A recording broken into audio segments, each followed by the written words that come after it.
सभी श्रोताओं को नमस्कार। श्रृंखला आरंभ करने से पहले ही कुछ बुद्धिजीवियों का एक प्रश्न खड़ा हो गया कि क्या भगवान है और हम नहीं मानते। तो सोचा कि पहले श्रृंखला आरंभ करने से पहले उन सभी का जो मन में एक प्रश्न उठ गया है, इस प्रश्न को पहले उत्तर दे दें ताकि वो शांत मन से उस श्रृंखला को सुन पाएं और समझ पाएं। यदि यह प्रश्न का उत्तर अगर अभी नहीं दिया तो वो श्रृंखला को समझ ही नहीं पाएंगे, क्योंकि वो समझना ही नहीं चाहेंगे। तो सबसे पहले उस श्रृंखला को आरंभ करने से पहले ये एक वीडियो मैंने आज मजबूरी में डाल रहा हूँ, इसको आप लोग जरा ध्यान से सुने और जो उस तरह की मानसिकता के व्यक्ति हैं वो अवश्य सुने। शायद हो सकता है कि कुछ वो लोग समझ पाएं जो मैं कहने जा रहा हूं। मेरा कहना है कि सबसे ज्यादा जरूरी बात है वह है स्वीकार करना। जब मित्रों से बात हुई तो वो इस बात को मानने के लिए तैयार नहीं हुए कि हम क्यों स्वीकार करें। हम जब पहले ही ये कह रहे हैं कि हम तो पहले ही अस्वीकार कर रहे हैं ना कि भगवान है ही नहीं, तो हम क्यों स्वीकार करें।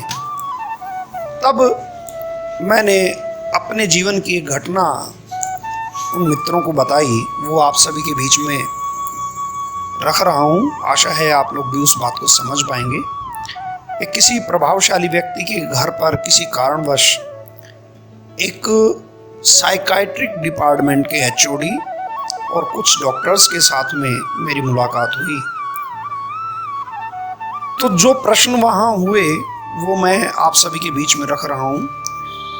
एक डॉक्टर ने ये कहा कि भगवान नहीं होते और हम नहीं मानते। तो मैंने उन्हें कहा कि आप क्यों नहीं मानते। तो उन्होंने कहा कि मैंने नहीं देखा, हम क्यों माने।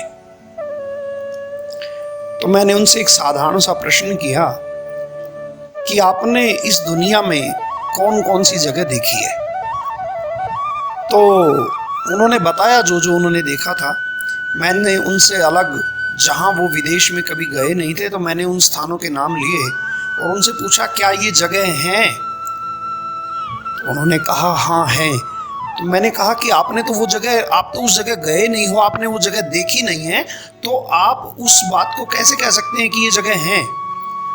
तो उन्होंने कहा कि ये इनके हमने चित्र देखे हैं, इनके बारे में हमने पढ़ा है, इनके बारे में हमने सुना है। तो मैंने कहा कि भगवान के विषय में भी तो यही बातें लागू होती हैं। उनके विषय में भी आपने सुना है, उनके विषय में भी बहुत सारी पुस्तकें हैं, आपने पढ़ा है, तो आप वो क्यों नहीं मान लेते हो।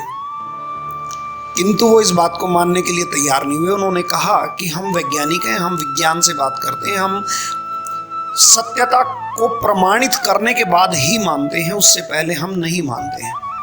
और आज तक सत्यता प्रमाणित नहीं हुई।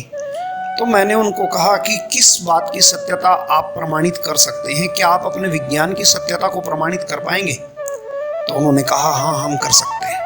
तो मैंने उनसे कुछ प्रश्न किए थे, वो आप सबके बीच में। मैंने सबसे पहले उनसे प्रश्न किया कि आपका विज्ञान किस पर आधारित है। तो उन्होंने कहा कि हमारा विज्ञान कैलकुलेशंस और सूत्रों पर, फॉर्मूलाज पर डिपेंड करता है, उन पर आधारित है। तो मैंने उन्हें कहा कि आप किसी फॉर्मूला को किस तरीके से सिद्ध करते हैं। तो उन्होंने कहा कि उसके लिए मैथमेटिक्स की थ्योरम्स होती हैं, गणित की थ्योरम्स होती हैं, उन थ्योरम्स से फार्मूला सिद्ध किया जाता है। तो मैंने उन्हें कहा कि आप एक बात और बता दीजिए कि किसी थ्योरम को जब सिद्ध करते हो तो सबसे पहला शब्द क्या लिखा जाता है। तो उन्होंने कहा सबसे पहला शब्द लिखा जाता है सपोज, माना। तो मैंने कहा कि आप यहाँ पर एक चीज को स्वीकार कर रहे हो। सबसे पहले आपने ये मान लिया A = 1 ए बराबर 1। उसके बाद आप क्या करते हैं, आप अलग अलग फार्मूला लगाकर उसके ऊपर देखते हैं और आखिर में जो भी उसका उत्तर आता है वहाँ पर आप लिख देते हैं कि अंततः ये सिद्ध हुआ, हैंस प्रूव्ड। क्या ये संभव है जिसका आधार केवल सपोज है, केवल माना हुआ है, उसका उत्तर सिद्ध हो, प्रूव्ड हो? क्या ये संभव है? तो उनके पास में इस बात का कोई जवाब नहीं था। जब मैंने उनसे कहा कि आप ये मान लीजिए कि कोई यहाँ पर टेबल पर लेटा हुआ है और वो बीमार है, आप उसका ऑपरेशन कर रहे हैं, तो जो आप ऑपरेशन कर रहे हैं क्या वो ऑपरेशन हो गया? तो उन्होंने कहा नहीं हुआ। जब नहीं हुआ, क्योंकि उसका तो आधार ही नहीं है, तो फिर वो सिद्ध कैसे हो सकता है? तो उनके पास तब इन बातों का कोई भी जवाब नहीं था। इस प्रकार ये सिद्ध हुआ कि विज्ञान का आधार भी केवल स्वीकार करना है। अगर वह a = 35 और b = 50 कर दें, यानी कि जो मान्यता जो उन्होंने शुरुआत में स्वीकार किया है उसको बदल दें, जो मान्यता उन्होंने शुरू में ली थी उसको हटा दें, तो वो उस सूत्र को सिद्ध नहीं कर पाएंगे। फिर उन्हें इसके लिए कोई और सूत्र बनाना पड़ेगा। तो क्या पहले के सूत्र गलत थे? तब यह प्रश्न खड़ा हो गया। स्वीकार्यता हिल गई, विज्ञान गिर गया। किंतु एक नए ज्ञान का उदय हुआ कि अगर मान्यता अलग होगी तो सूत्र भी अलग होंगे।